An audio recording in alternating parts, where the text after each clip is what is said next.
Bonjour, Guillaume Curec, directeur général de Grande Côte Opération, GCO. Et c'est une question importante. Aujourd'hui, GCO, c'est environ 1700 emplois. 1700 emplois, une centaine d'emplois sur la zone de Dakar, une centaine d'emplois sur la voie ferrée qui est exploitée par l'entreprise, et puis 1500 emplois autour de Diogo, d'Arrokudos. On ne peut pas continuer à augmenter nos organisations indéfiniment et on a une population d'employés relativement jeune. On a une moyenne d'âge aux environs de 40 ans. Ce qui fait qu'on a des opportunités d'emploi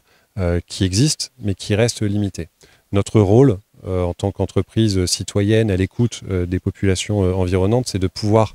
servir de support à la réalisation de stages. Et c'est cette démarche dont on a échangé tout à l'heure avec les étudiants, les maires, monsieur le sous-préfet, pour regarder comment on peut dynamiser encore un peu plus cette approche et apporter une opportunité d'acquérir de l'expérience pour les étudiants, parce qu'on sait que c'est un élément majeur ensuite quand ils sont sur le marché de l'emploi. waaw man maa ngi tudd Daour Dieng man maay PCA bu GCO en même temps man maay directeur bi yor wàllu jokkalante ak population yi. waaye les stages man xam naa ni sax étudiants yi sama ginnaaw fi ne nii ku ci nekk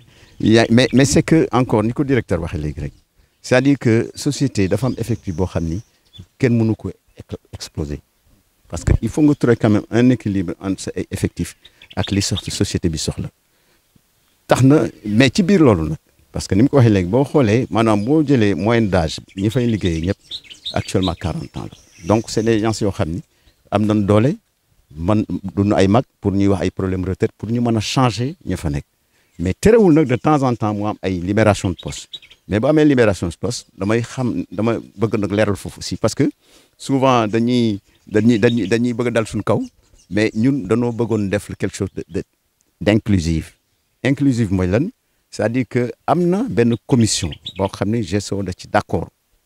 ak population yi d'accord ci ak administration territoriale ñu implanté ko fii si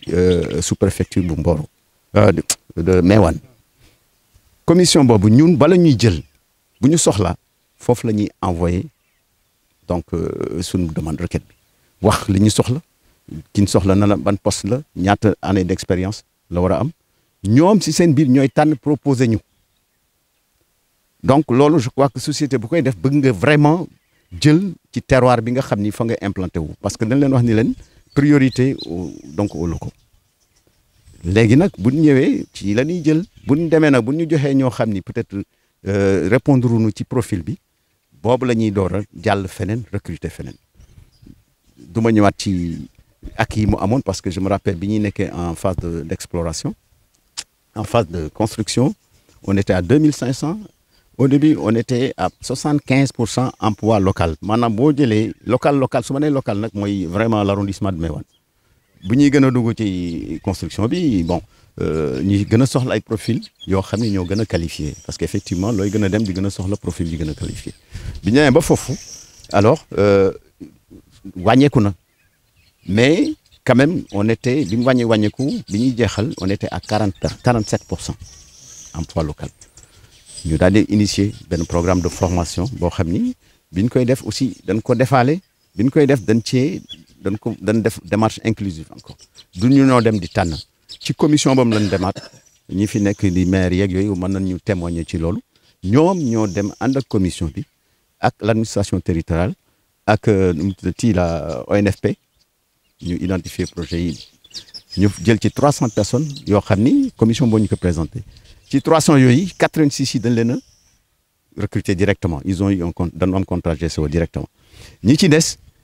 def nañ suñ kéem lay kattan pour organiser leen ci ay GIE parce que dañ leen a former ci ay métiers yoo xam ni ñun soxla nañ ko mais plus largement aussi au-delà des besoins c'est-à-dire que ay besoins yoo xam ni weesu na périmètre GCO pour bu ñu génnee bu ñu amul chance GCO aussi ñu mën a dem liggéey feneen parce que def naa loolu moo am solo donc ci biir loolu GIE bi ñu leen formé actuellement on est à ñoo ngi am nañ 11 GIE yu wóor yoo xam ni